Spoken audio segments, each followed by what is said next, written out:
Hello, welcome to this PowerPoint video. In this video, I want to demonstrate a number of things: how to insert images, how to insert video from various places, how to insert tables, charts, and smart art items.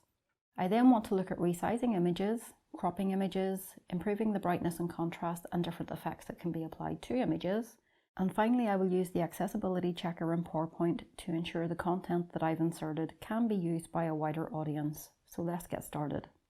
Here, I've created a new blank presentation and I'm adding in a content slide to show you how to add an image.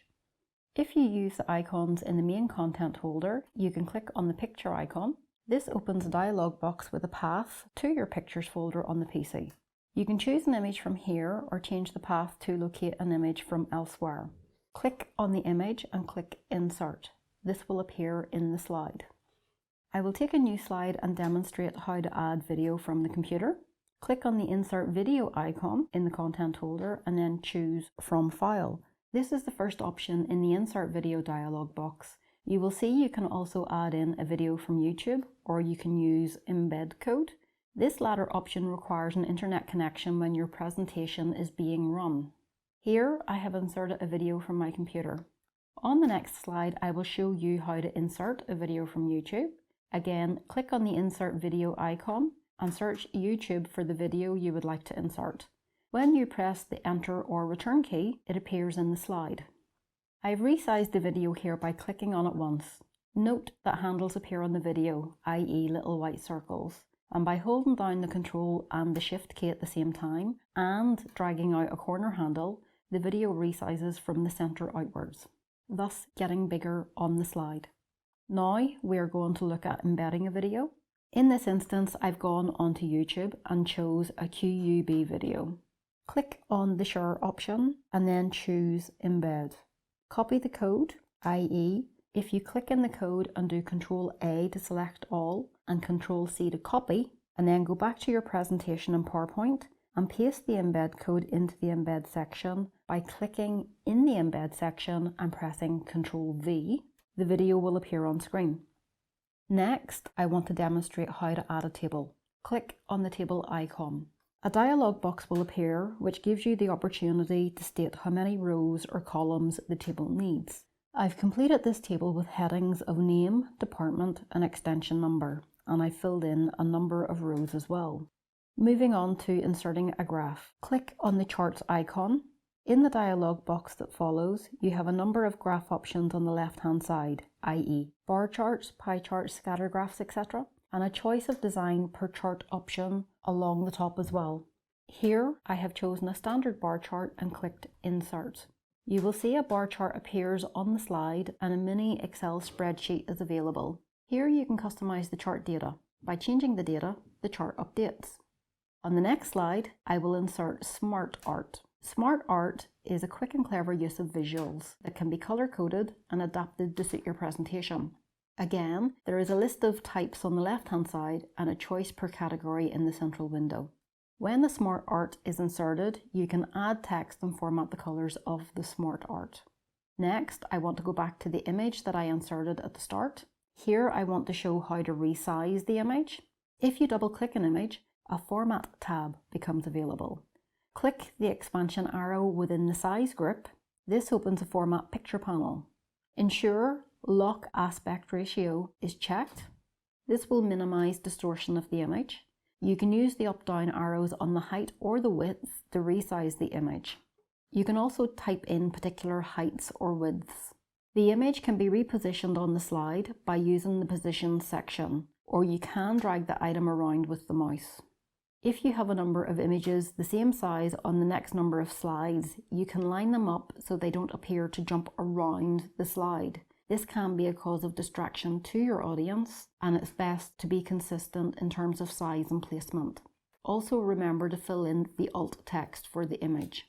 To crop an image, select the image and within the Format tab, on the right hand side there is an option to crop the image.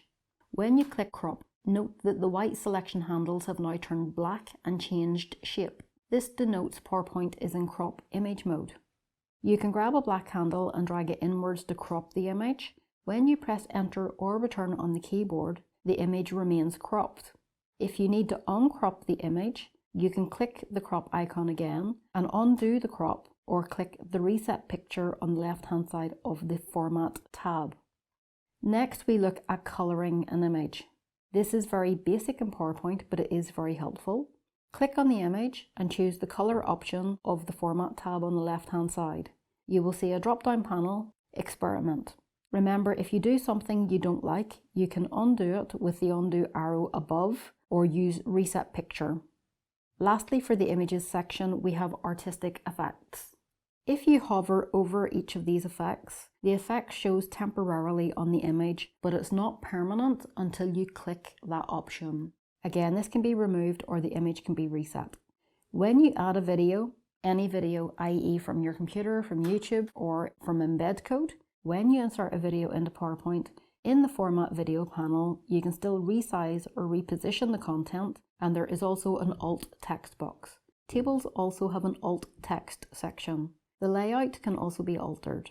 Here I'm making the height of rows larger to fill the slide more. Text can be aligned to the left, to the middle, or to the right, but also they can be aligned to the top, the middle, or the bottom of a cell. Along with this, in the Design tab, there is a number of table styles and effects that you can avail of. Keep it simple though. Remember to use good colour and contrast combinations. Charts also have a Styles section. Effects don't work here.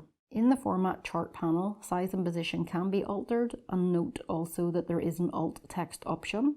The Smart Art Format panel, you will see a lot of repetition here, also has size and position and Alt text. In the Smart Art styles, these can be reasonably plain, but some of them are 3D looking. Many of the effects do not apply to Smart Art. If you apply something and you find it hard to read, so will the audience. So again, keep it simple. Now for the PowerPoint's Accessibility Checker. Click on the Review tab and then click Accessibility Checker. This will appear as a panel on the right-hand side. All the items that are listed within the Accessibility Checker breach accessibility at the moment. These will be listed under particular categories. The top category is missing alt text. If you click on each item in the checker, it will notify you of the breach. So right-click the item on the screen and choose Format, whatever the format happens to be. It could be Format Picture, Format Video, Format Chart, depends what you've clicked on. And look at the alt text section. Fill in the title and description per media type.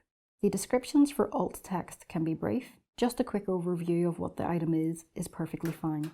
The next section in the Accessibility Checker is to ensure caption usage.